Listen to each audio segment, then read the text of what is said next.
Midnight Encounter. Today, I'm going to tell you a story that happened with my uncle's friend. This story is from 2007 about my uncle's friend named Sudarshan, who got a job as a lab assistant in a hospital in Bardhaman district, Kolkata. The hospital was a bit away from the town, situated in a desolate area. Sudarshan was provided with a room to stay there, but when he entered the hospital, he felt a strange chill inside. Ignoring it, he started his work. When he returned to his room at night, he found it in disarray, as if a storm had swept through, scattering his clothes everywhere. Assuming it was due to the wind, he ignored it and went to sleep. Around 1 a.m., he heard a knocking on his door. Opening it, he saw a man in a doctor's white coat, but his face was not visible. Sudarshan lit the outside light, and when he turned back, the man was gone. Perplexed, he thought it might be his imagination, and went to sleep.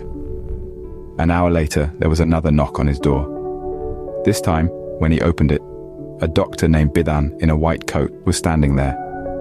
They conversed for a while, but in the morning, Sudarshan couldn't find any trace of Dr. Bidan in the hospital. A month later, when Sudarshan inquired about Dr. Bidan, no one knew of such a person.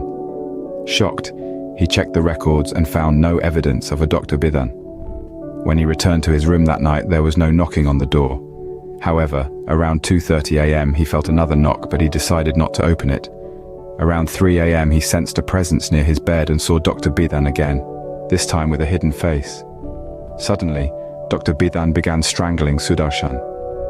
Darkness enveloped Sudarshan's eyes, and when he woke up, it was 8 a.m. He checked his neck and found marks. Terrified, he asked around the hospital and learned from an old man that Dr. Bidan had lived there about 40 years ago. He was a good doctor, but had mysteriously died in a room in the hospital, tarnishing its reputation. Since that day, Sudarshan quit his job